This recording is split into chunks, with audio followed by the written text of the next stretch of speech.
So as you can see, Dark Souls 2 has given me a pretty nasty habit of not sitting at bonfires. I find it kind of ironic because on the first, however many episodes I did in the last session, like first 10 episodes of this, I never did this. I never had issues with this, but now I keep forgetting to do it. I couldn't tell you why. It's just one of those things, I guess. So, it is a little bit annoying, but it's all good. Can we put a top on yet? Can we cover up our ugly ass creature? Still no top.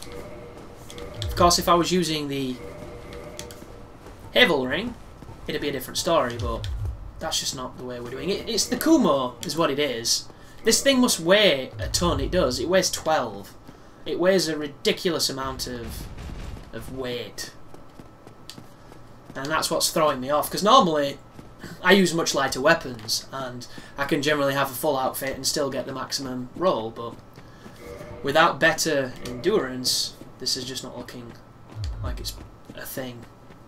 And that's what I miss the most. You used to be able to look really, really cool and flip before they patched it.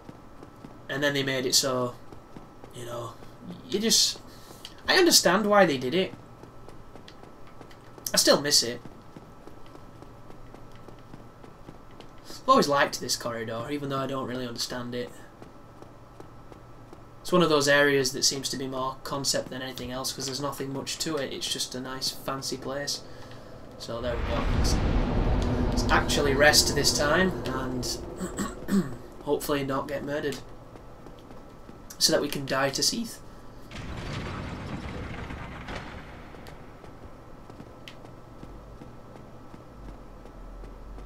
Classic Dark Souls. Flip, flip, flip. But I feel a void right now because there's nothing out. I think I'm probably going to end up doing Resident Evil Remake, even though I said I wasn't. And it's nothing against the game. It's just I've got a ton of projects right now. But now that the orders kind of fell through, there's a ton of stuff I can do, but there's not a ton of stuff I want to do. Like, I'm probably going to, because I'm going to be upgrading some equipment. First thing I'm going to be doing is I'm going to be getting a studio arm for my mic, so that when I do commentary and when I do live commentary, it enables me to have the mic at a more ergonomic and efficient position. And that's going to open the doors, hopefully, to better sound quality and less noise in the background, which is win-win for everybody. And it's just, it looks badass as well, which is cool.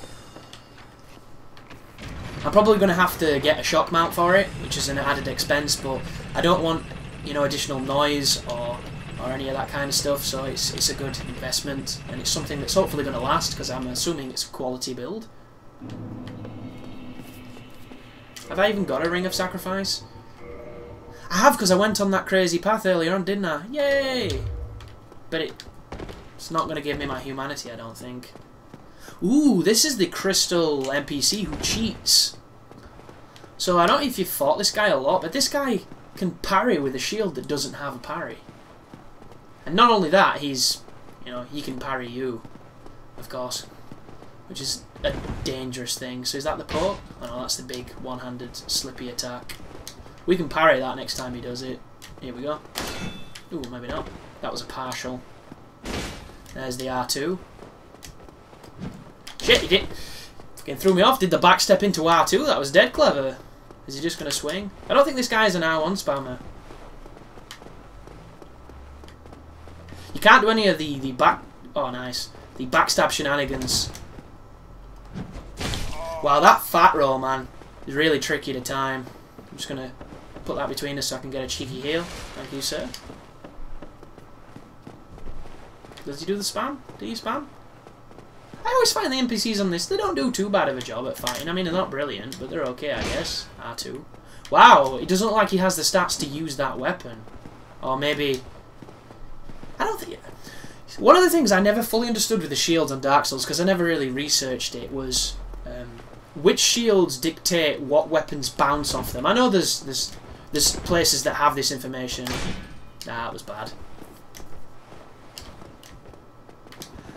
The delayed running attack. This guy's a beast. I like this dude. Imagine if that was a modded Crystal Greatsword. Then we'd have a fight. I'd already be dead, like. Just put him on that lift and send him down. Send him home! Send him home!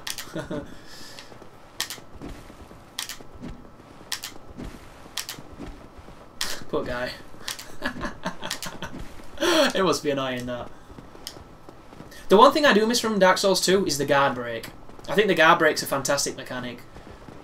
I don't like it taking over the kick. I think it should have been a different input. Like maybe forward and both attack buttons.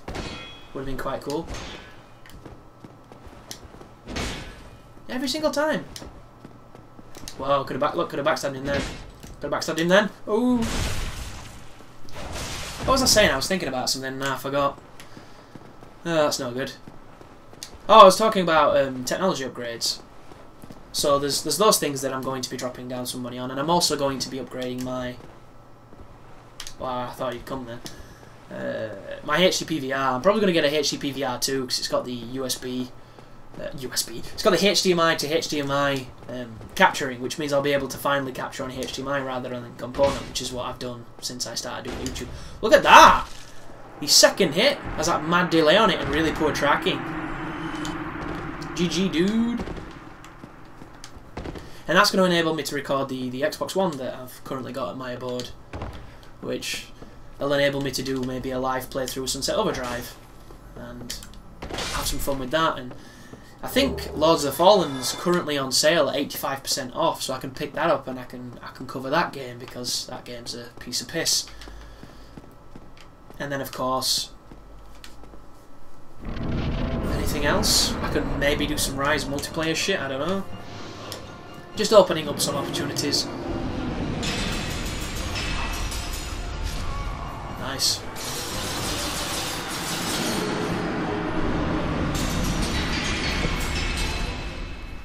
I would really like it if that fight was similar to the Vanguard fight in Demon's Souls, where most players are expected to die on it, but good players can do it should they know what they're doing. And then, of course, you get killed in a cutscene or something, maybe.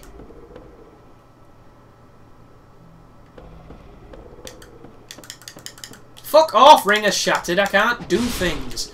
That is the worst in this game. I don't know why that's the thing, but I wish it didn't exist. It's so stupid. It doesn't make any sense. There's a font on your screen, so thus all your commands don't go through. Great.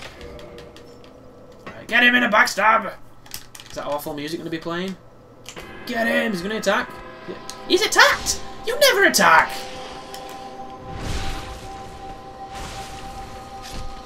Get him! You're gonna fucking flatten you! Gonna fucking flatten you! Gonna flatten him! Oh, I didn't flatten him! Get him! Fuck! Oh, there we go. Gotta punch him! Get him! Ladder combat! Come back here, you bastard!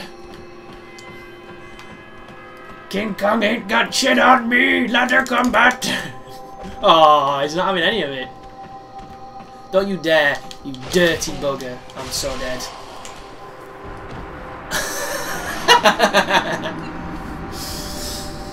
Oh, GG, Mr. Steak Man. If you're wondering, there's no reason to do what I just did then, because I haven't even opened the door. But I wanted to get into some sexy super action ladder combat, and it didn't work. It was very fun, though. And that's kind of what we're doing here. Are you going to swing? Look, I can't believe that dude swung last time. I never ever seen them swing. Like, people were mentioning on the Queelag video that they've never seen Queelag do that leg move. And it's that funny thing about Dark Souls, like, you can still have played a shit ton of it, and there's something you haven't seen, or there's something the AI hasn't done. How many games can you say that about? Not many. Like, the games that you say that about are the ones where they glitched, or where something went batshit crazy and wasn't intentional. In Dark Souls, it's just something you haven't seen. And I think that's why... Like, you could call me a fanboy of this game, but personally I don't think it works, because I can talk all day and night about what is wrong with this game. And I don't think a fanboy can do that. because it's, you know, it's that logic that they don't have. It's just, oh, it's so good, it's so good. Which I find it very interesting, you know, when people do professional answers. If you don't really know what a professional answer is, it's an answer that they feel like they should say rather than they actually feel. And I have absolutely no evidence to back up that that is what this is. I'm just kind of assuming it because Dark Souls 1's a great game, Dark Souls 2 is a good game but not great. But I was in a Twitch chat with a pretty big streamer, and the streamer likes Dark Souls 1 and 2 equally. Which I find insane. Absolutely insane. See you later. I can't wait to do that kind of shit in Bloodborne. I miss just that. I mean, hours of fun right there. Hours of fun.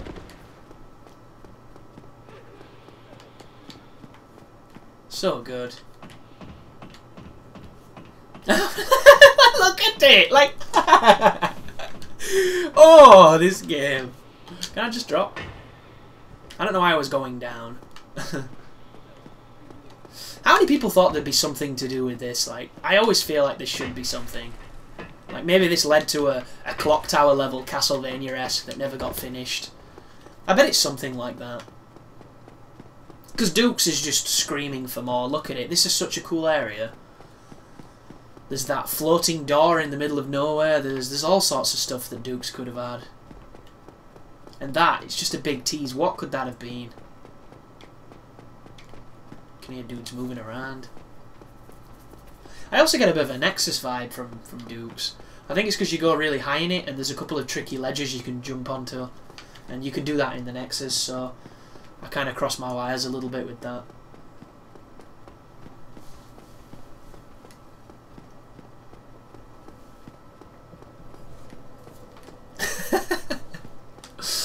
Oh, it's so good. Interesting, there's going to be 2 serpents up here, which could make this kind of tricky. The problem is they hit you as you gain off the ladder, and I don't think you can... don't think you get iframes on ladders. I'm almost certain you don't, but sometimes they come, yeah, like this. So you want to be real careful of this, because if they start kicking you, you will fall. Oh, I didn't know you could do that. Which is a lie, of course. I knew he could, I just forgot. Which is pretty much 100% of my knowledge of this game. I knew it once, and then I kind of forgot. So where's the other guy, then? Did I kill the other guy? I think I did.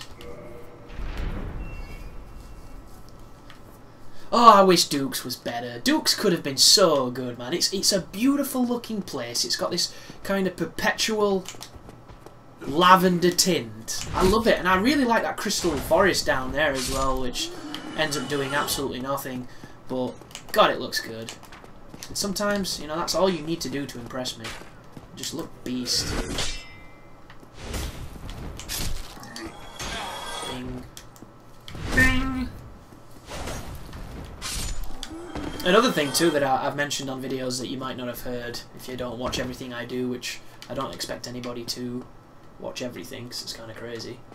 Although if you do, that's fucking beast, and I really appreciate you. But on Lords of the Fallen, if you are any good at backstabbing in Souls games, you're going to have a lot of fun in that game, because you can backstab 90% of that game and there's nothing they can do about it. And I've always been a pretty decent backstabber, because it's easy, and once you know how it works, you can get good at doing it. Oh, the Evelyn Fall. Anyone who's having trouble with the Evelyn Fall, if you turn this mechanism and you quit the game, it will safe load you back on the place you were with the mechanism turned around, so all you have to do is walk forward and drop off. It's a really, really simple trick, which took me forever to figure out, because I just never thought of doing it. And then, of course, you watch a video and you see somebody using the safe quit as a way to manipulate geometry, and then you think, well, I wonder what else I can do that on, and then you start messing about with everything. And I think that's why I love Dark Souls so much. That could have killed me, that. Because I'm not at full life, and this one might. Oh. So let's try and be hasty. Can we just hit the ladder and go down? Without ever being messed by that guy? Yes, we can. I had trouble with him on my no damage run because I didn't know you could do that and just really quickly skip it. Wow, that was a really... What? How the hell did he do that? You can't fire arrows directly down on this game. It doesn't let you. Goddamn liar. So, of course, we haven't saved Big Hat Logan, so he's not here. What is that? Like some kind of crazy astrology set?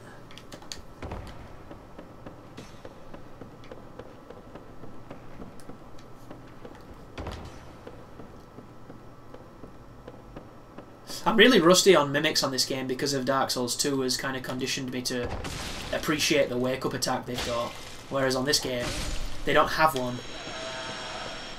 And that's why I like this game, because they appreciate that the mimic is essentially a troll enemy, not really meant to be a challenge, it's meant to be a trap. That's what it is, it's a creature that is a trap. And it's another one of those examples, I feel, of Dark Souls 2 kind of missing the point, where they made the fucking mimics like super dangerous, on top of the fact that if you didn't know it was there, it could instantly kill you, which I always found a little bit silly. But that's just me. I think that's the key for Big Hat Logan's cell, should he not be in Sen's Fortress for the rest of his life. I always thought that this room was underutilised as well. Like, they could have had one of those Knights of Berenice here, or maybe a different Knight of Berenice. Can you imagine him, but double greatswords or something?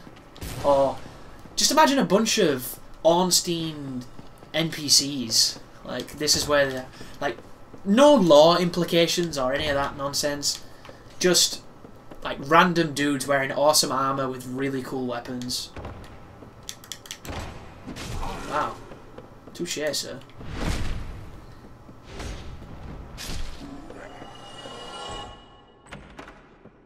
What's that? Prism stones. I'm so curious to see what the novelty items in Bloodborne are. I think I'm more excited to the novelty items than I am to some of the other stuff. Like, I'm obviously really excited to see the armors and to see the swords and the weapons and things. I love this place. I wish you could get more PvP here. Of course, it's kind of annoying that it's on a hill, but it's so cool. I never really come and do much here unless I'm farming magic weapons. And I haven't found magic weapons in a goddamn long time because nowadays I just edit it to save the time. It's one of the great things about Demon Souls. Once you know how to dupe on that game, you can make builds so quickly.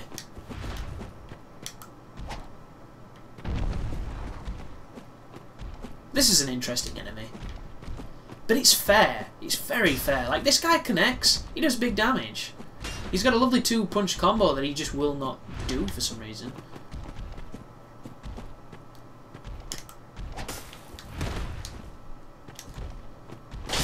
I don't have my Dark Rain Ring on. I don't really have anything else that I want to wear. Isn't it funny that this game has 2 ring slots, but they're always really occupied, especially if you're, like, you know, min-maxing for PvP and stuff.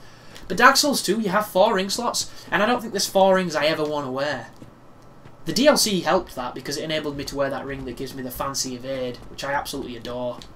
But when I heard at first that the sequel was going to have 4 ring slots, I was so excited because it made me think of, just imagine if you could have FAP, Darkwood Grain Ring, Havel, and Hornet Ring. Like, can you imagine that? That is a measure of ruin that people will never understand. They will just be dead, because you have every awesome ring on at the same time.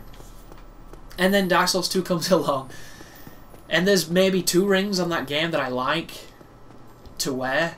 One of them is the Ring of Attacks, which is kind of good when you upgrade it, but I don't like the notion of upgrading rings. I think it was done really lazily. And the Flynn ring, which I think is an amazing ring, but once again, Dark Souls 2 does the very Dark Souls 2 thing of making it so that it isn't overpowered at all. There's no real overpoweredness to it. They've neutered it. Instead of it being this majestic, really risk-reward ring, it's kind of there, just Blair. Like, even with the maximum benefit, it doesn't give you half the attack damage it would have given you in this game. It's the red tear stone ring all over again. Like, red tear stone in this game is a risk or a reward. That is exactly what it is. It either gets you killed or it gets you the kill. And that's what makes it amazing.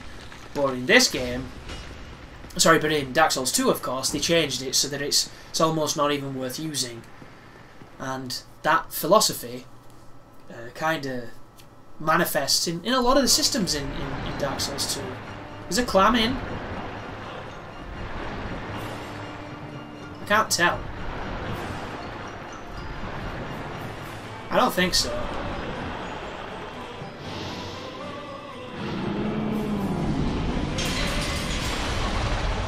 Should try and get his tail. Oh, there is a clam in. Why did I not just save quit? We're not fucking with that. Stupid clams. That is one of those really strange parts of this game. There's a fog door up after you lose or you quit. Yet there's not a fog door up when you first get there. It's strange, isn't it? I wonder what that's about. Certain areas have fog doors, certain areas don't. Like Bloodborne seems to have that a lot as well. He walks into an area, there's no hint of a fog, there's no warning that you're about to get jumped by the cleric beast, and lo and behold he does a Taurus Demon 2.0, and then there's a fog, and you're like, come on game.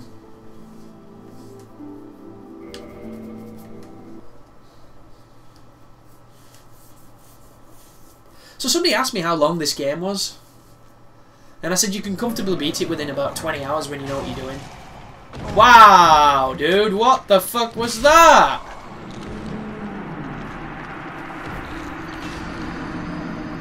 Shit.